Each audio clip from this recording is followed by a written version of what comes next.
Hey everybody, welcome. I'm gonna put a little light on so you can see me a little bit more clearly. Give me a second.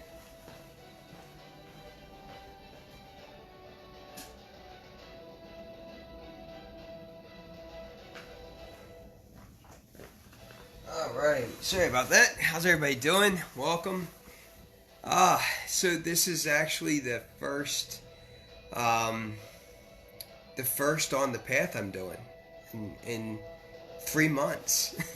So I hope you guys like it. I hope you enjoy it, and invite your friends. Tonight's going to be a really nice one. Read the pinned comment.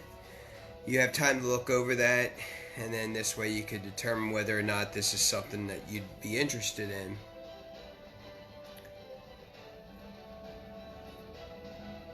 As always, I don't teach because I know, I teach because I don't know. Teaching to me is actually learning, right? You learn from your deepest roots, your deepest self. And that's what I do.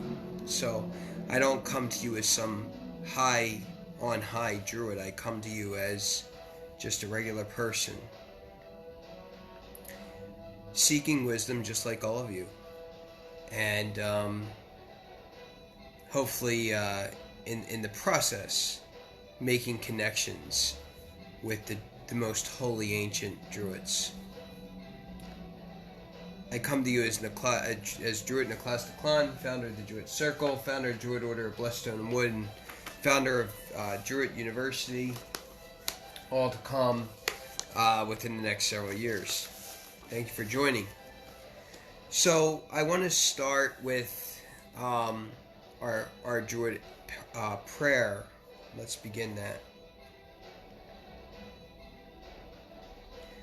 So that I ground myself in the presence of the kindred, for what our deities, our mysticals, and our ancestors, in the sign of the most holy ancient cross, from the north to the south, and from the east to the west, a perfect offering will be made.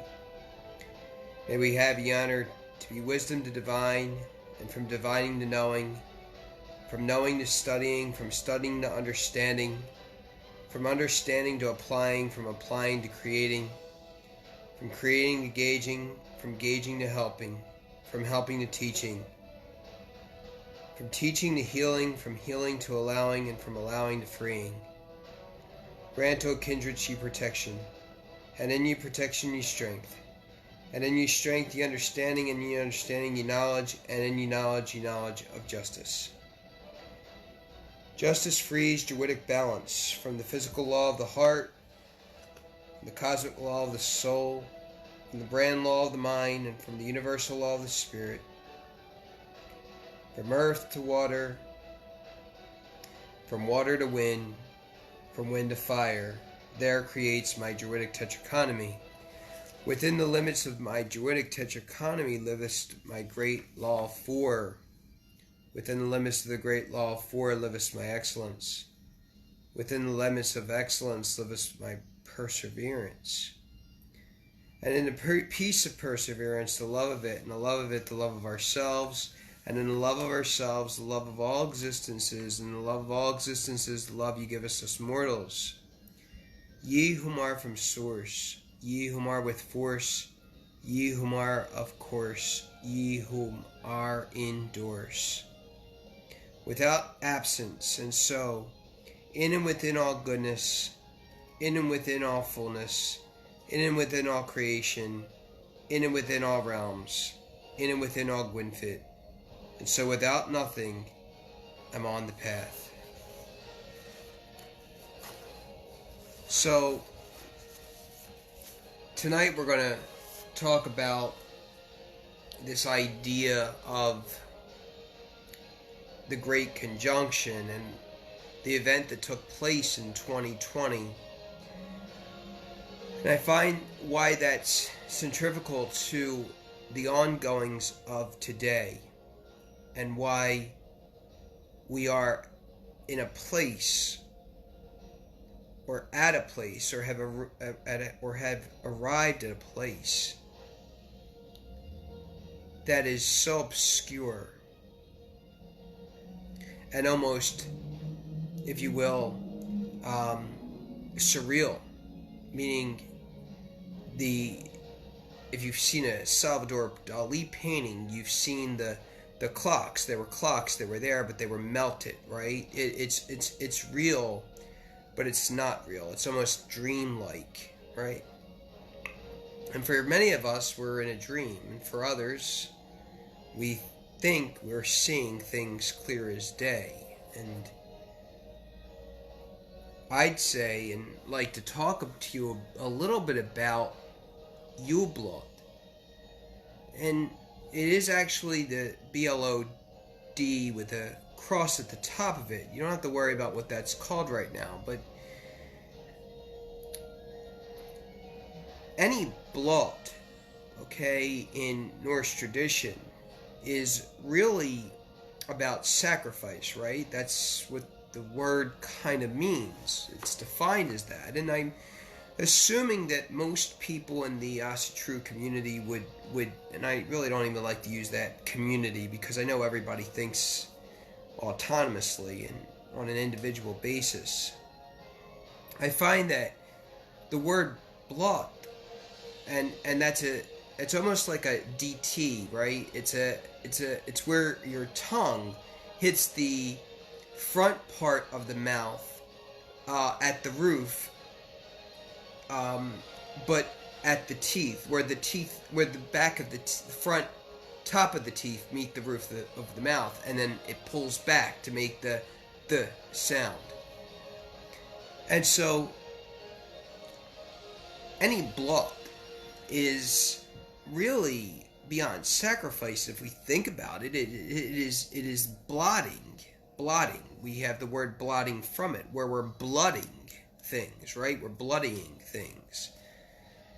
And when blood draws out of us, it is replenished.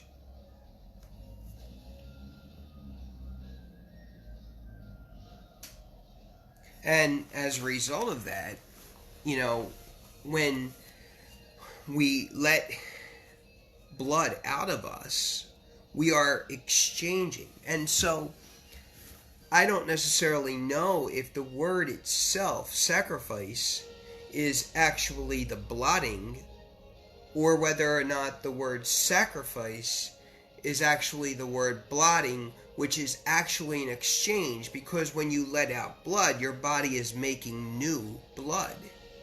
Therefore, there's an exchange, you see? And at Yule, there is an exchange. We are exchanging dark for the beginning of light. And while many in the Wiccan belief system would say that the veil is at its thinnest at the start of Samhain, I say the veil is at its thinnest right at the beginning of Yuleblođ, Yuletide, Yulefest. Christmas. And what has happened in this most recent occurrence and astronomical phenomena was this idea of a great conjunction. And in this past great conjunction, which, while great conjunctions happen every 20 years, I believe that this was the start of a new age, where the age of Pisces left, the age of the fish left, and now we enter into the age of Aquarius. Now, many theologians and folklorists, astrologers will go head on head at this, but I do say that I do believe that this is the beginning of a new age, a new recognition, a new awareness, a new enlightenment. And so in any great conjunction where we see Saturn actually being replaced by Jupiter, we see the darkness being replaced by the light. And most contemporaries, and even though I hardly would agree with anything neo-paganism has to say, because I find it all just a bunch of hippy-dippy, soy latte, SJW belief, dogma. Anything goes. There is no real definition on anything, and anything can be anything. Whereas the old ways seek to find specifics, seek to find truth, not necessarily dogma, but that truth. And in the truth of Saturn replacing, or being replaced by Jupiter, it had to be the greatest Yuleblođ in over 2,000 years.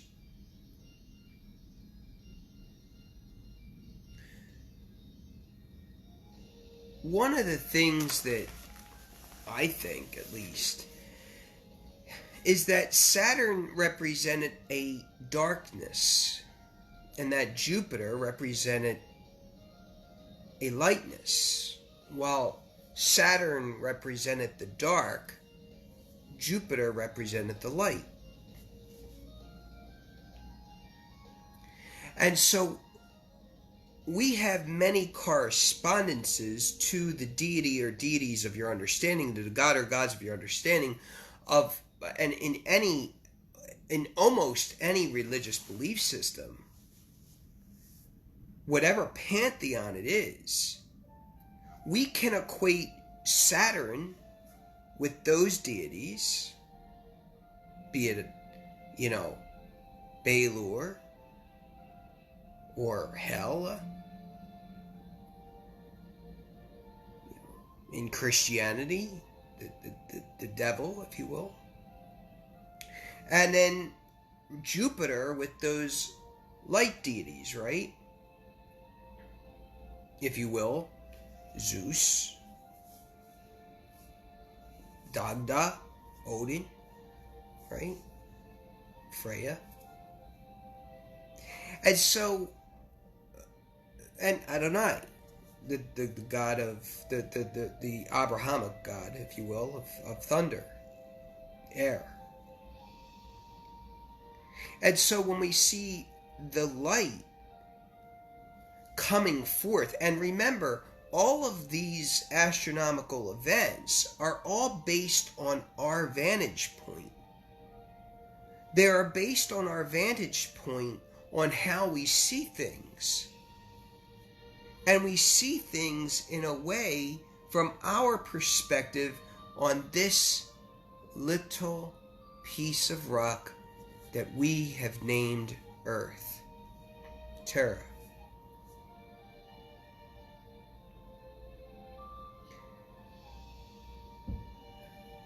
I find it incredibly interesting that this exchange between Jupiter and Saturn that happened last year, if you will, on the Gregorian calendar,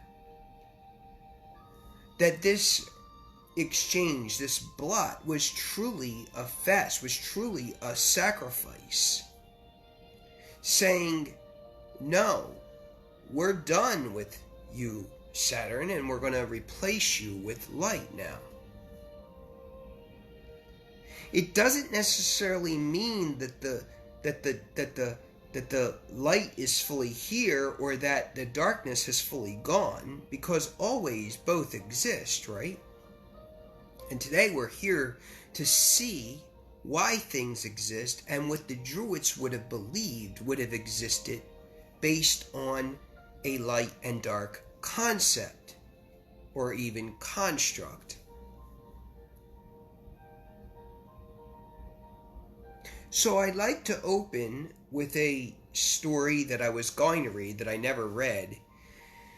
It's only 2 pages long, guys. It's not long at all. And I want to start by reading that to you because I find that it might give us more insight into the idea of extreme unction. Extreme unction isn't a Catholic concept. Extreme unction is quite a very old concept. It's rooted in even Celticism, where we see the female deity sometimes represented as death, an end of something.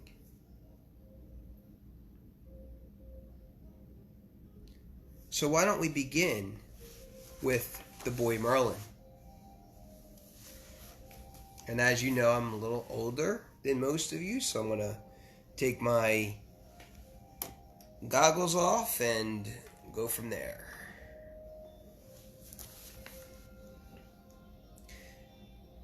With this legend in the boy Merlin, we turn to one of the earliest literary sources for Celtic myths and legends from Wales, the 12th century writings of Geoffrey of Monmouth.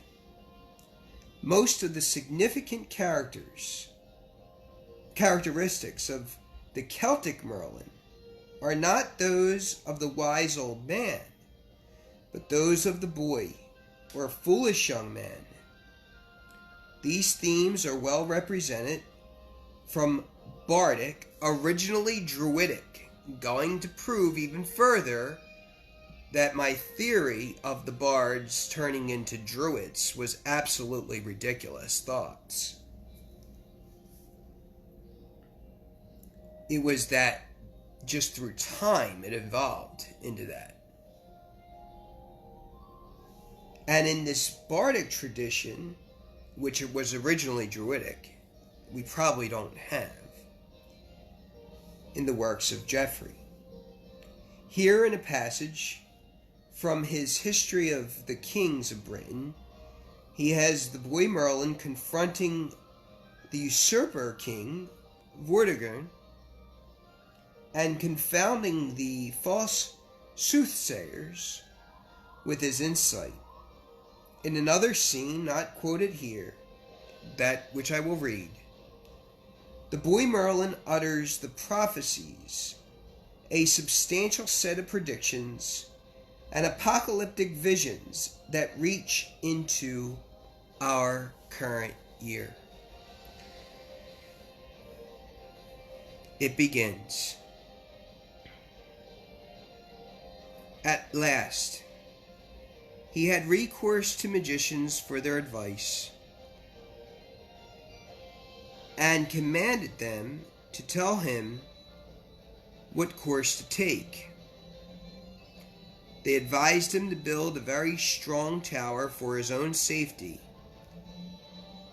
since he had lost all his other fortified places. Accordingly, he made a progress about the country to find out a convenient situation, and came at last to Monerir, or Mount Error, where he assembled workmen from several countries and ordered them to build the tower.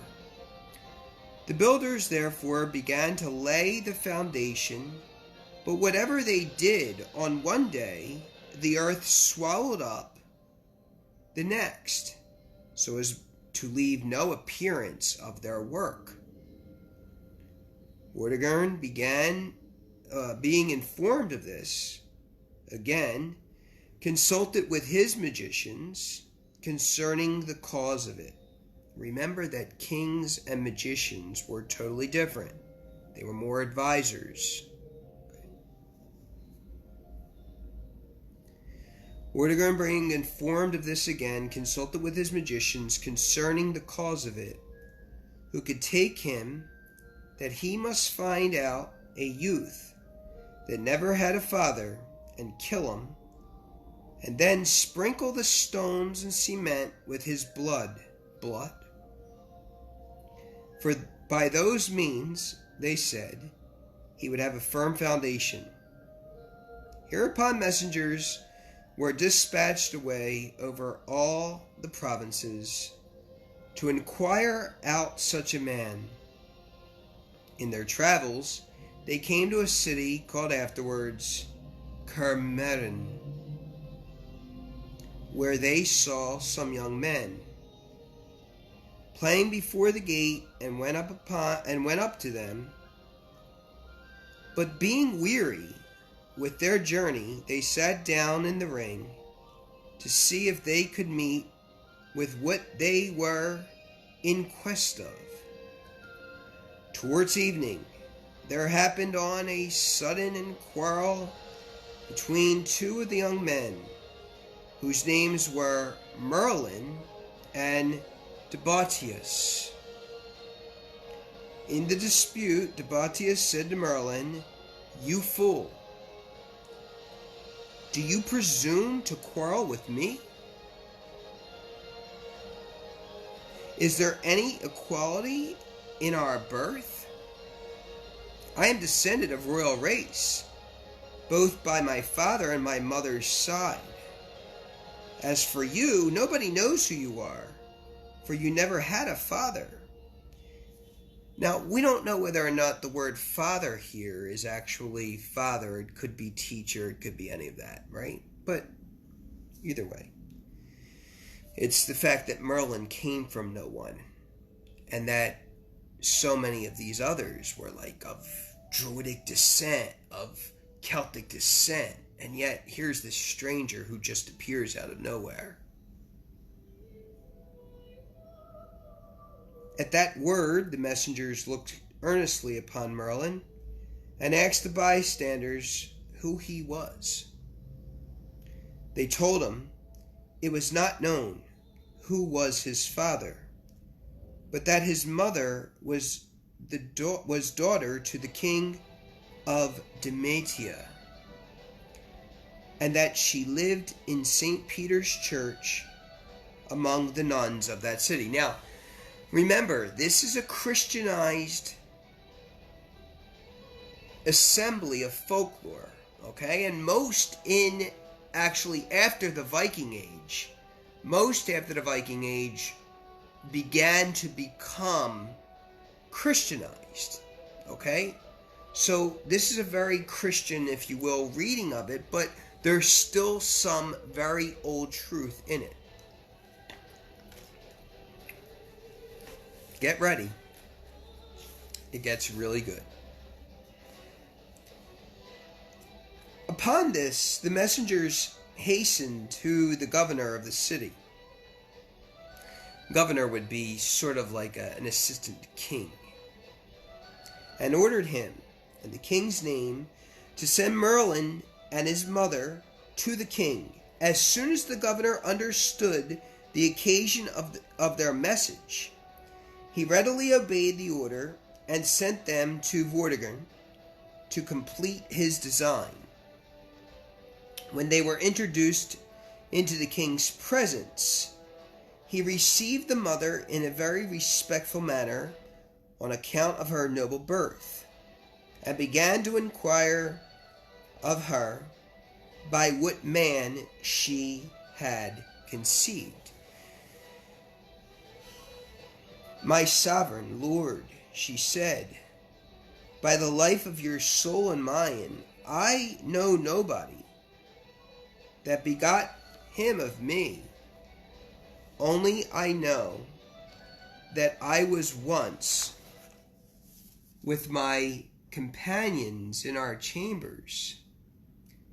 There appeared to me a person in the shape of the most beautiful young man, who often embraced me eagerly in his arms and kissed me. And when he had stayed a little time, he suddenly vanished out of my sight."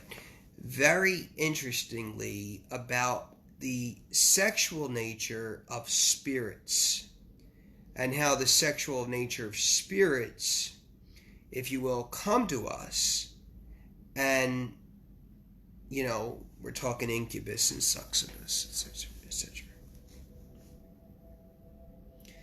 But many times after this, he would talk with me, and when I sat alone without any visible appearance, when he had a long time haunted me in this manner, he at last lay with me several times in the shape of a man, and left me with child. And I do affirm to you, my sovereign Lord, that excepting that young man, I know nobody that begot him of me. The king, full of admiration at this account, ordered Malgontius to be called, that he might satisfy him as to the possibility of what the woman had related. Now, Malgontius could be a title of a Druid, or it could be the Druids themselves. Malgontius being introduced and having the whole matter repeated to him, said to Vortigern, in the books of our philosophers and in great many histories, I have found that several men have had the like original. For Apollonius informs us in his book concerning the demon of Socrates, between the moon and the earth inhabit those spirits which we will call incubuses. These are of the nature partly of men, partly of angels, and whenever they please, they assume human shapes and lie with women. Perhaps one of them appeared to this woman and begot that young man of her. Here's where it jolts.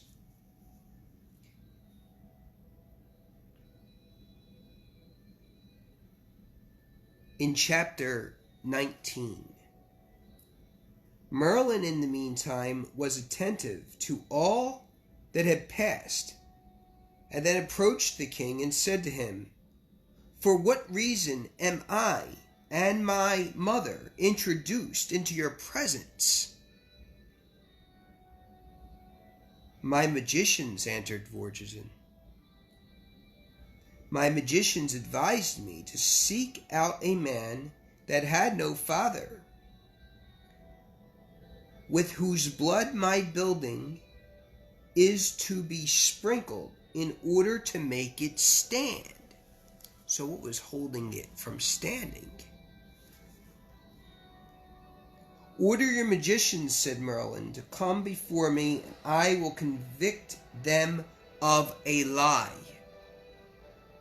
The king was surprised at his words from such a young man, and presently ordered the magicians to come and sit down before Merlin, who spoke to them after this manner. Because you are ignorant what it is that hinders the foundation of the tower, you have recommended the shielding of my blood for cement to it, as if that would presently make it stand? But tell me now, what is there under the foundation? For something there is that will not suffer it to stand.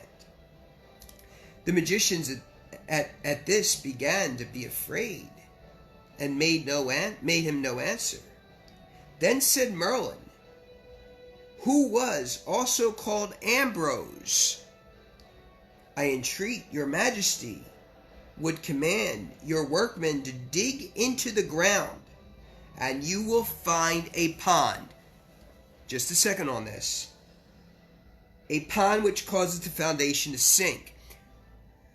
Ponds don't cause the foundation to sink.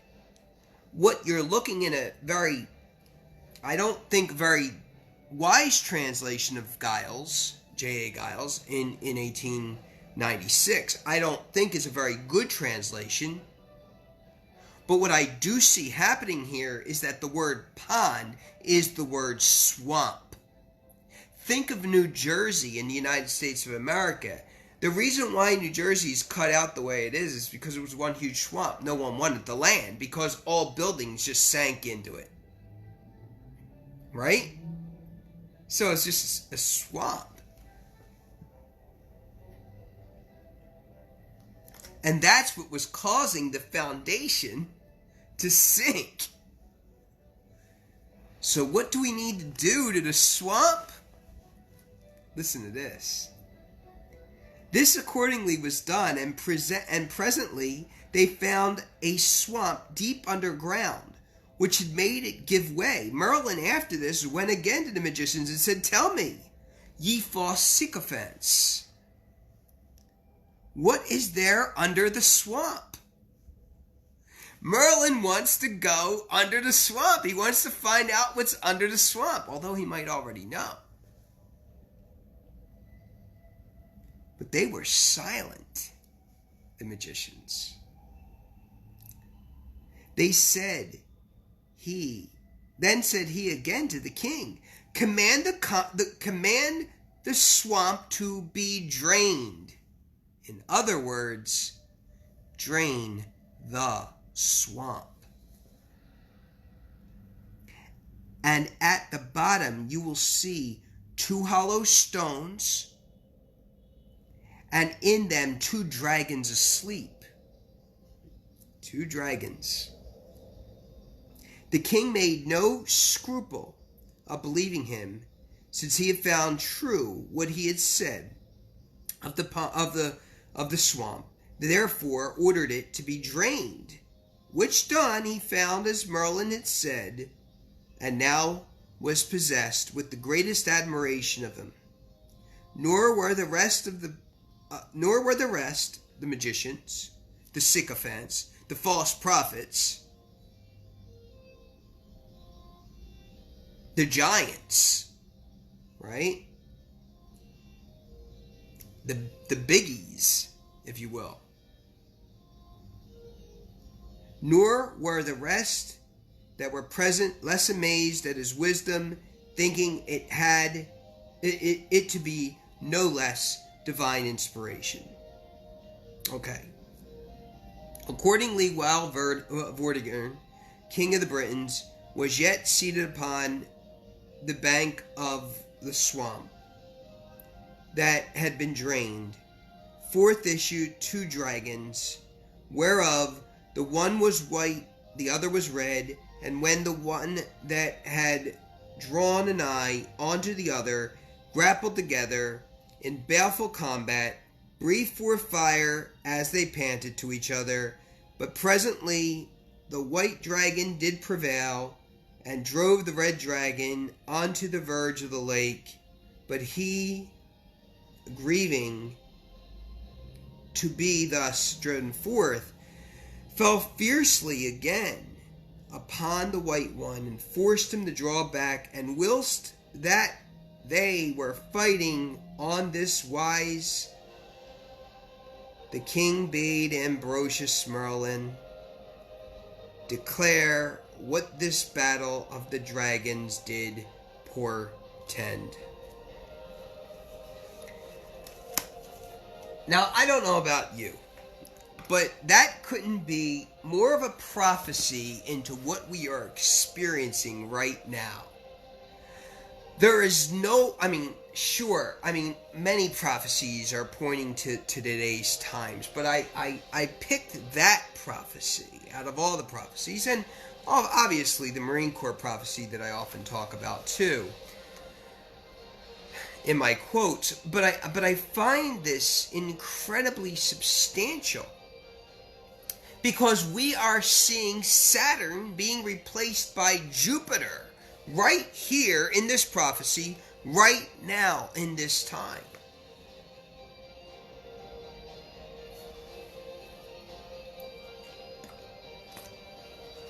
And it couldn't be more awesome to me.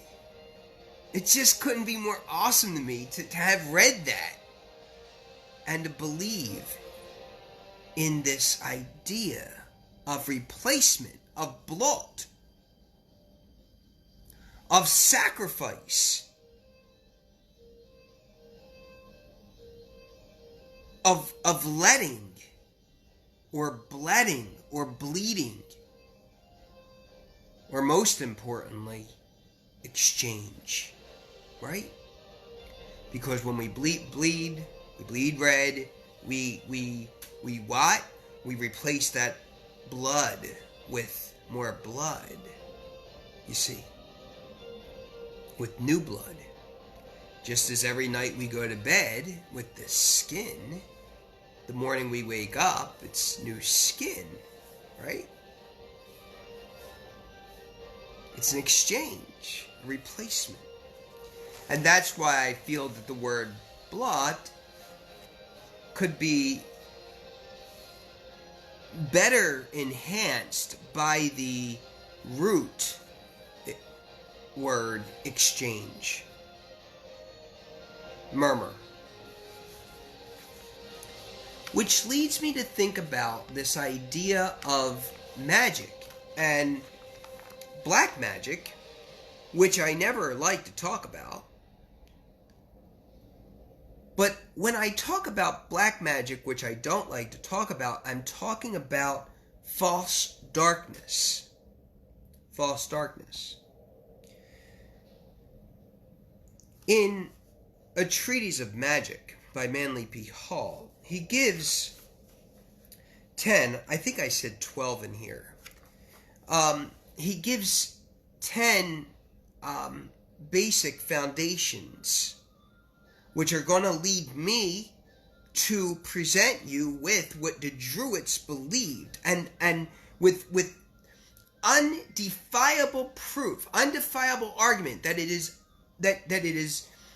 that my conclusions are so dead on that they're inarguable, that you will believe, after I'm done, you will believe my premise and conclusion of the idea of dark and light for the Druids. But let me, before I do that, read these premises to you.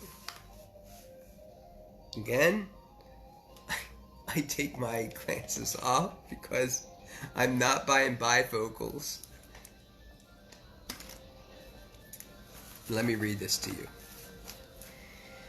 For ages, man has now, and for all of those that are afraid of this idea of black magic, listen to this, because I'm gonna try to reconstruct, right? I'm going to try to reconstruct the brainwashing that has been done on you. That's what I'm going to do with great thinkers like Manly P. Hall. Number 1, his first tenet or treatise. For ages, man has labored under a misunderstanding. He is called the perversion of occult power, black magic. This is an improper use of the word black, for black does not mean evil. Black is the basic non-color of all things. It is the source of all being and represents the body of absolute intelligence. All consciousness and light are born out of the chaotic blackness, the cosmic night, with its dark pralia. Pralia is the father-mother of creation. Now, what is a pralia or a pralia? Pralia, the best way I could explain this is a period of time of waiting. The best way I could give to you. It's a period of nothingness, but yet time is passing. Things are going on, but time is passing. And so we don't know what's actually happening in the background. We're just waiting. Being patient, waiting. And the best way I could explain a pralia is, or a pralia, or prele, if you will, is to equate it with a waiting room. When you go to an appointment, and you go to that appointment, and they say, okay, sir or ma'am, take your, just sit in the lobby and wait for the person you're waiting for. And so, as a result, that would be a pralia. It's a period of time that goes by with nothing happening. But things are happening. Things are happening. That Seinfeld episode, where Seinfeld's, it just got somebody deported, And he's like, but the wheels are in motion, the wheels are in motion. And the guy in jail's like, yes, but, Jetty, you said. It's when those wheels are in motion and we're just waiting that the most significant things are actually happening. Black darkness, he continues in his first tenet. Black darkness must forever shroud the workings of the infinite, and no matter how much light there is in the human soul, it is forever surrounded with the dark, seething substances of chaos. All manifestation is a concretion, making concrete, exactly what we talked about in that prophecy. Okay? Making concrete, a manifestation is a concretion of dark and unmeasured possibility. Tenet 2, Treatise 2. The children of the dark birth, who labor in the blackness of this substance, molding it into myriads, just a lot, okay? Molding it into myriads of unseen and unmeasured forms, are not evil. They are the sons of Saturn. Didn't we just talk about Saturn and Jupiter? They are the sons of Saturn, Satan, the Black Father, who, like the very darkness of chaos itself, must in time swallow all of his creations, right? Who does that? Kronos. Swallows all of his creations, and in doing so, or in so doing, bring them back to life again from the death that men call creation. We are all born out of this dark abyss and have no right to call it evil. It is the parent of gods and men, forever wrapped in the unexplorable robes of its own mystery.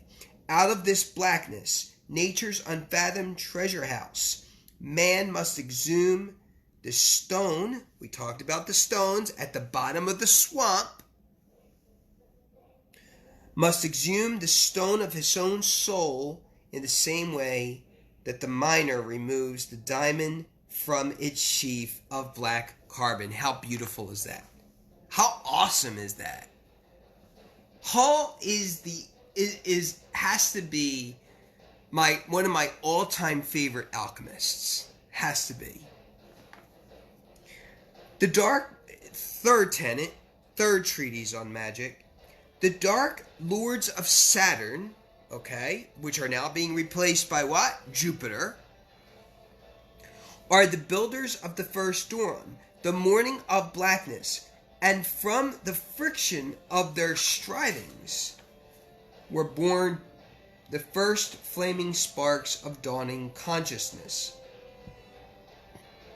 They were the mind-born and are the Brahmins of our chain of globes, being delivered from the brain and mouth of Brahma. Their throne is made up of solid substance and the chemicals of solid matter. They are satanic outpourings, the spirits of cold darkness. Okay? Tenet 4. Now, here's where we get into the Druidic Tetrachronomy. Okay? Here's where it gets real. Before I even read Manly P. Hall, okay, years ago I started coming up with this idea of Druidic Tetrachronomy, the idea that man is born with heart, soul, mind, and spirit, right? And that heart, soul, mind, and spirit have an equivalent plane, metaphysical plane, right? And so the Druidic planes, right, match up to those four, if you will, things that make up man. And why I argue with St. Augustine that it is not body, soul, and spirit, that it is heart, soul, mind, and spirit, and the body is separate from all of that. here he goes and talks about this idea of the four, if you will, births. He calls them the four births. I call them the Druidic tetrachronomy. He said, in the diagram that follows, don't worry about the diagram, it's not really that important. I mean, it isn't less important, but for this talk, are shown the four births, heart, soul, mind, and spirit, which have come out of the body of Brahm, barium, the unknown blackness, the X of being. Okay?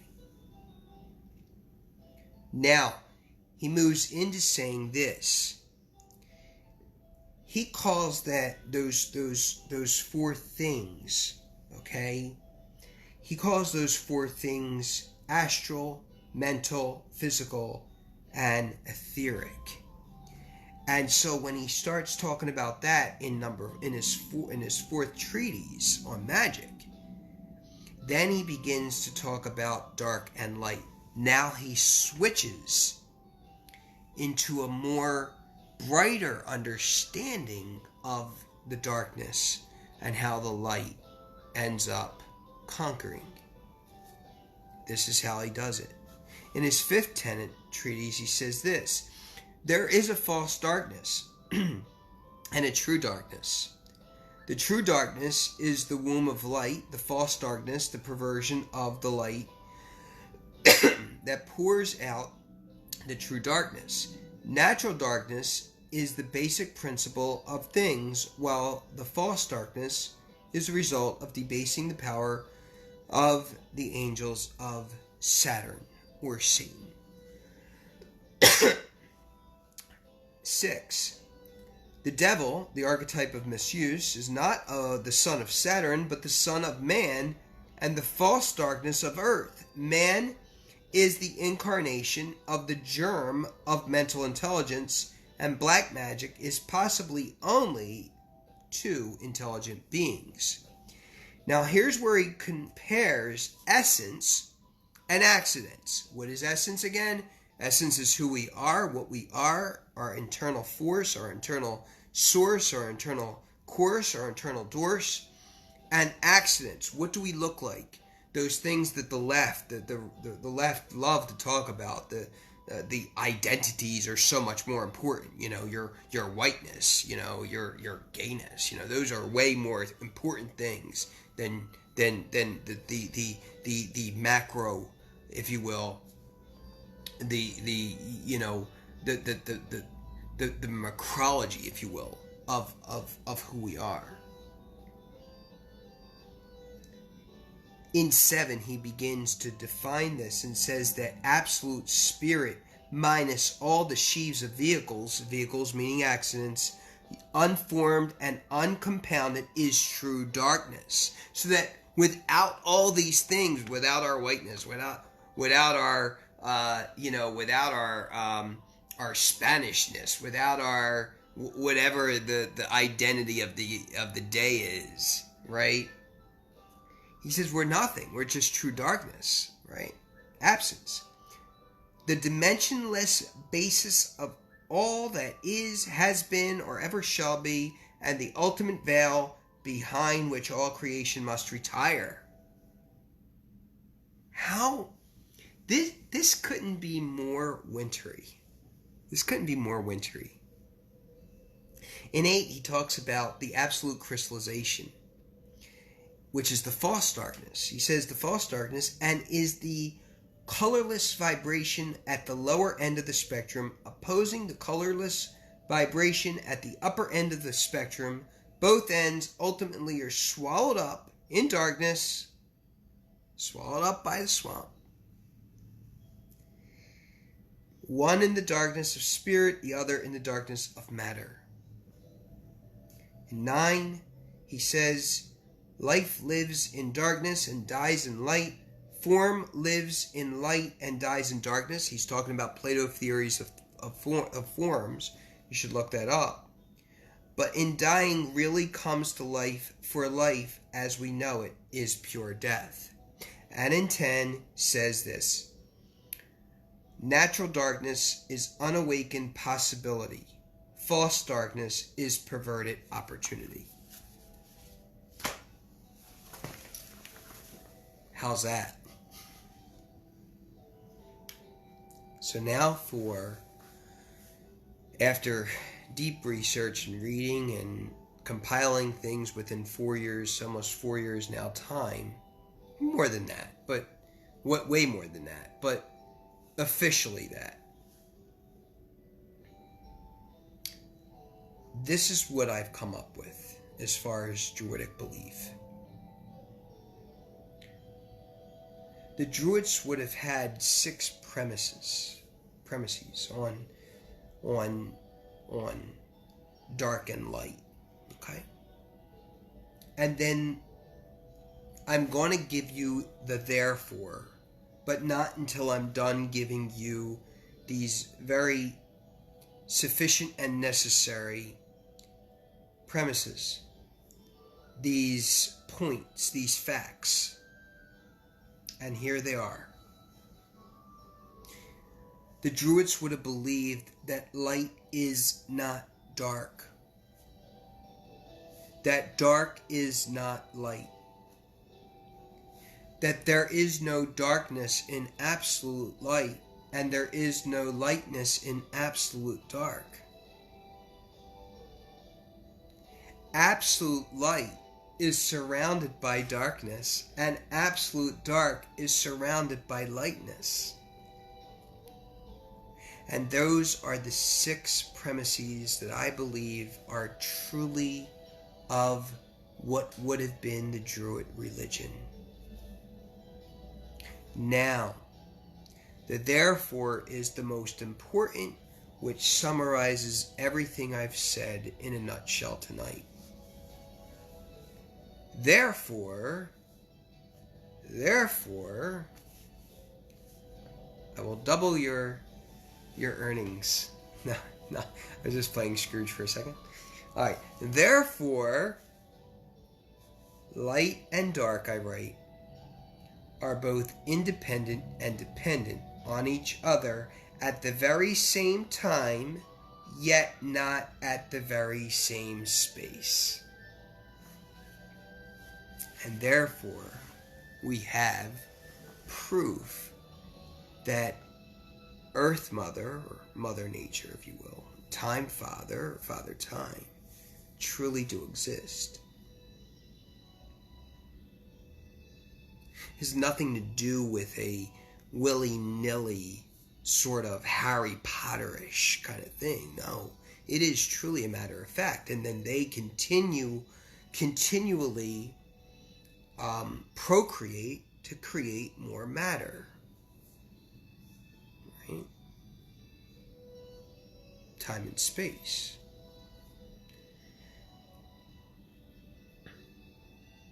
And so when we evaluate these premises of the Druids, we then know the importance of how they saw things and would have saw things. And I hope you could take those and do with them what you want and understand that we are still on the path.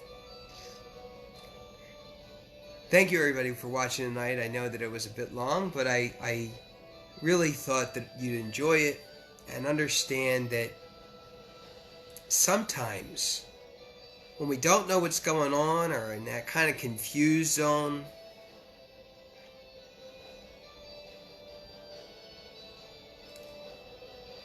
the wheels are moving. We're in that waiting room, right? We're in that prelay. Just have to be patient. Our name will be called. You'll be called soon. Just not yet. We wait. We wait. And now I'd like to conclude with an American Patriot's prayer that I wrote, inspired by the words of DJT. Within the deepest depths of inspiration, I am being asked to choose greatness. No matter the trials I faced, no matter the challenges to come, I move forward as substance and function. To keep America first with my heart, to keep freedom alive with my soul, to keep faith destined with my mind, to keep others safe with my spirit. I am one with this land I share. I give thanks and praise for this one nation under God, to be the hope, promise, light, and glory amongst all the nations of the world. Be it thus, be it thus. Bet Shigobra, Arnit, Girawen, Est Lemogui, Toshe Fir, Toshe Fir.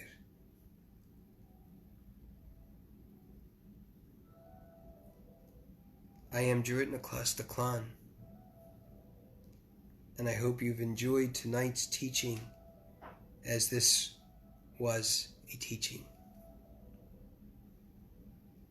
Whatever time of day it is, make it great, keep your head up, and move forward.